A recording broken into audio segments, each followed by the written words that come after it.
नमस्ते बच्चों, आज की क्लास में हम पढ़ेंगे राष्ट्रीय शक्ति के तत्व।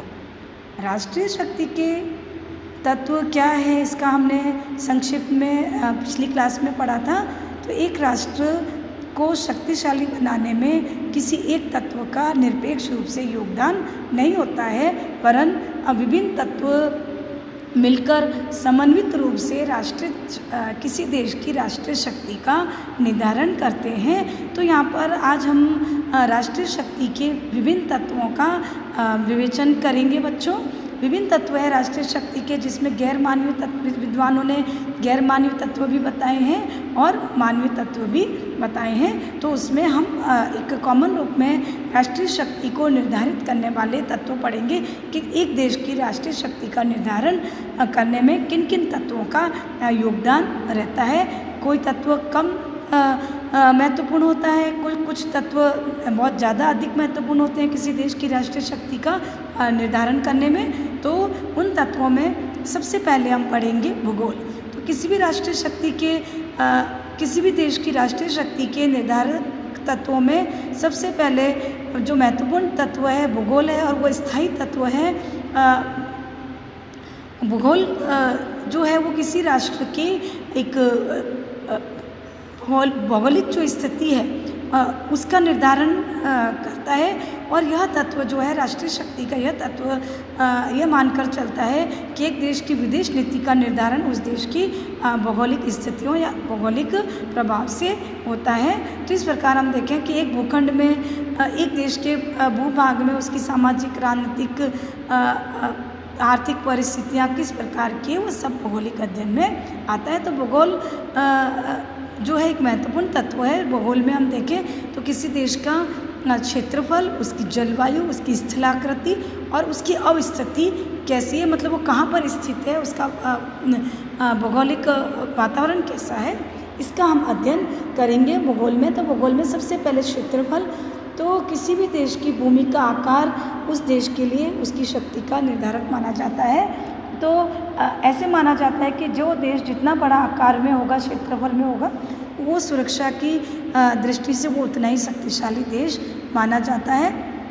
तो विशाल क्षेत्रफल भी एक देश की शक्ति का निर्धारक तत्व माना जा सकता है। तो यदि हम देखें कि वर्तमान, जैसे बहुत बड़ा देश है तो उस पर आक्रमण भी कम होंगे। जैसे वर्तमान समय में आधुनिक विश्व की जो महाशक्तियाँ थी, अमेरिका और रूस, उसका क्षेत्रफल भी बहुत विशाल हुआ करता था। तो बड़ा क्षेत्रफल होने से देशों को महाशक्ति का दर्जा मिलने की संभावना ज़्यादा रहती है, और इवन जो छोटे देश होते हैं उनका महाशक्ति बनने का अवसर बहुत कम रहता है। लेकिन इसका अभिप्राय यह नहीं होता कि राष्ट्रों का बड़ा आकार ही उनकी शक्ति के लिए काफ़ी है। बड़े क्षेत्रफल के साथ साथ महत्वपूर्ण यह भी है कि वो क्षेत्रफल उस राष्ट्र के लिए उपयोगी भी होना चाहिए। जैसे अगर हम देखें जंगलों से भरा हुआ विशाल क्षेत्रफल वाला ब्राज़ील है, रेगिस्तानों से भरा हुआ ऑस्ट्रेलिया है, और बर्फ़ से वीरान एक देश जो क्षेत्रफल में बड़ा है कनाडा, ये सब राष्ट्र क्षेत्रफल की दृष्टि से बड़े हैं, लेकिन फिर भी राष्ट्रीय शक्ति का निर्धारण नहीं करते हैं उन देशों की। ये बड़े आकार में होने के बावजूद भी शक्ति की दृष्टि से ये राष्ट्र पिछड़े हुए हैं।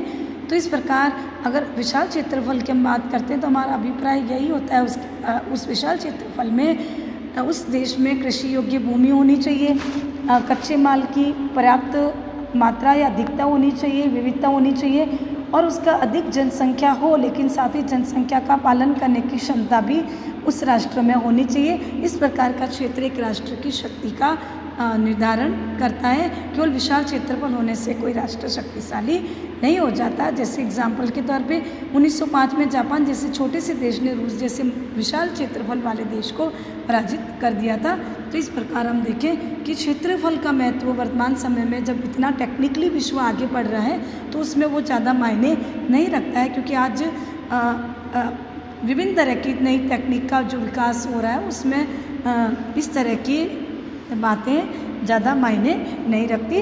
दूसरा भौगोलिक तत्व है जलवायु।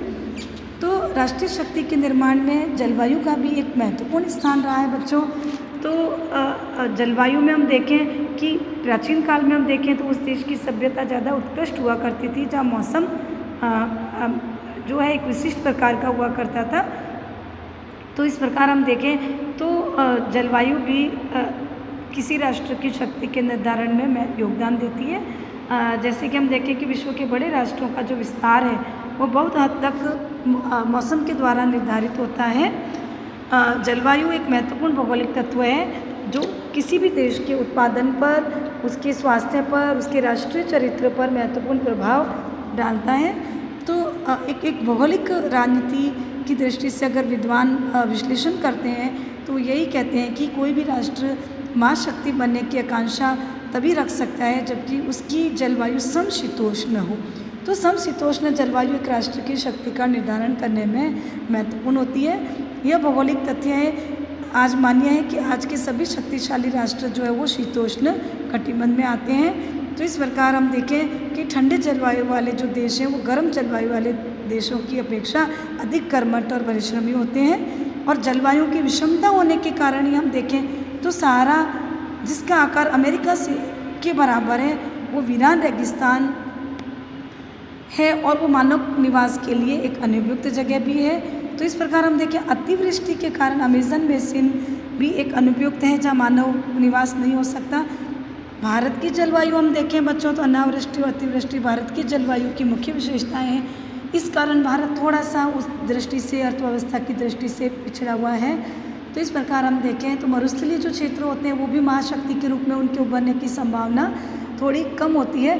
तो कहने का मतलब यह है कि जहाँ पर संतुलित तापमान हो, जहाँ ऋतुओं में संतुलित परिवर्तन हो, वो मानव के स्वास्थ्य के लिए उपयुक्त माना जाता है और वही देश अपने आप को शक्तिशाली बना सकता है।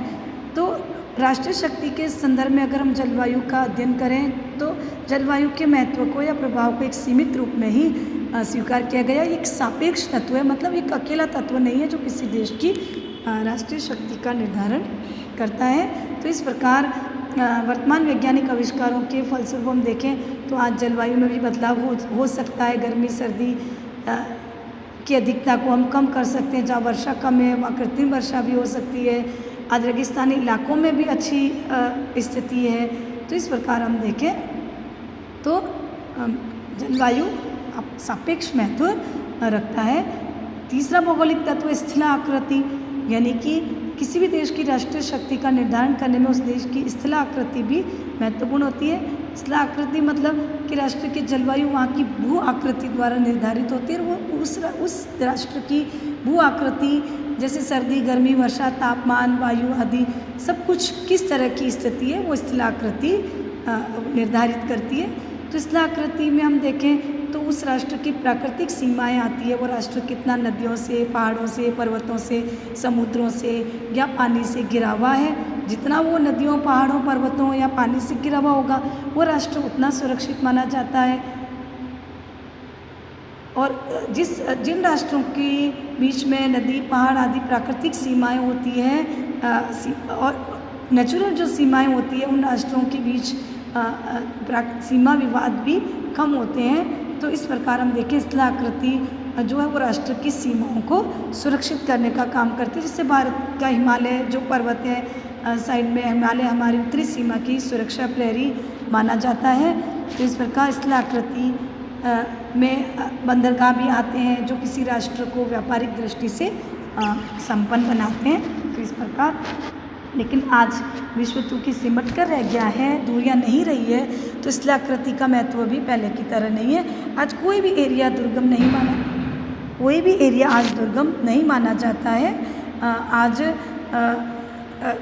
जो एक वर्तमान में जो तकनीक का विकास हुआ है उसमें कोई भी प्राकृतिक सीमा किसी भी राष्ट्र की हम देखें तो वो इतनी अभेद्य नहीं रही है। चौथा भौगोलिक तत्व अवस्थिति, मतलब लोकेशन। एक राष्ट्र विश्व के किस लोकेशन पर स्थित है, किस महाद्वीप में, किस कॉन्टिनेंट में आता है, वो किस एरिया में आता है, वो ज़्यादा महत्वपूर्ण है कि उसकी अर्थव्यवस्था, उसकी सैनिक, आर्थिक शक्ति सब उस राष्ट्र की अवस्थिति या लोकेशन पर निर्भर करती है। तो हम देखें एक देश की जो अवस्थिति है वो वहाँ की राजनीति और युद्ध कौशल का निर्धारण करने में योगदान देती है। तो अब स्थिति किस तरह की है, वहाँ उत्पादन कैसा है, खनिज पदार्थ कैसे हैं, औद्योगिक विकास की संभावनाएं कैसी, ये सब किसी राष्ट्र की अवस्थिति को देखकर उसका हम पता लगाते हैं।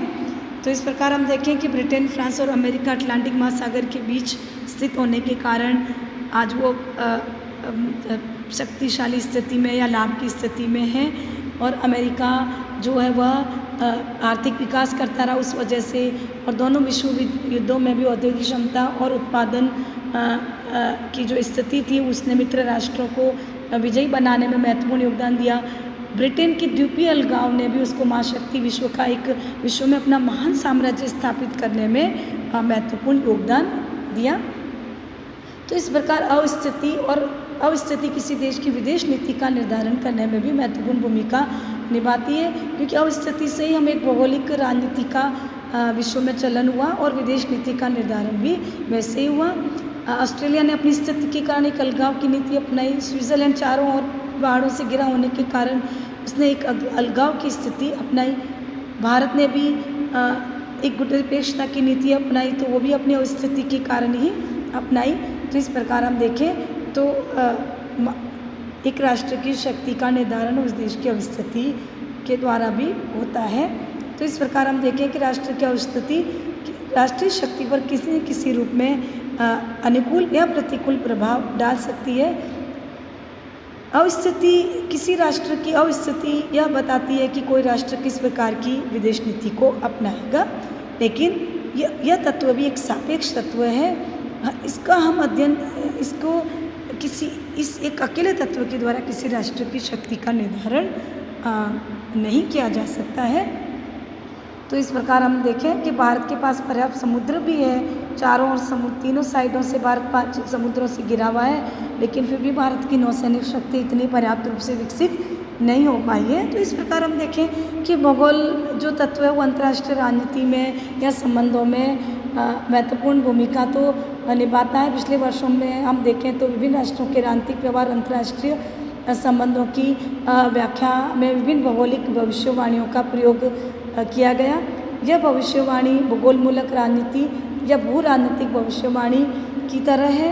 इसमें विद्वानों ने एक प्रकार से भौगोलिक संबंधों को अंतर्राष्ट्रीय राजनीति, राष्ट्रीय राजनीति, राष्ट्रीय हित और राजनीति के रूप में उसका मूल्यांकन करने के लिए इस्तेमाल किया।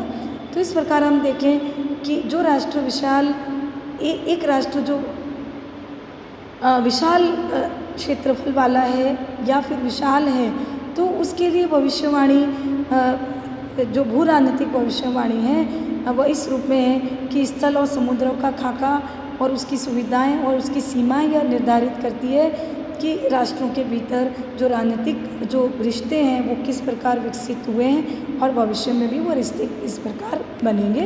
तो इस प्रकार भू राजनीति का अध्ययन जो है वो आधुनिक एक नई भूगोल जनक राजनीति का प्रतिपादन है, और जिसने विभिन्न राष्ट्रों के बीच भौगोलिक तत्वों का अध्ययन किया और राष्ट्रों के संबंधों का अध्ययन करने के लिए महान शक्तियों जैसे शब्द का प्रयोग किया गया।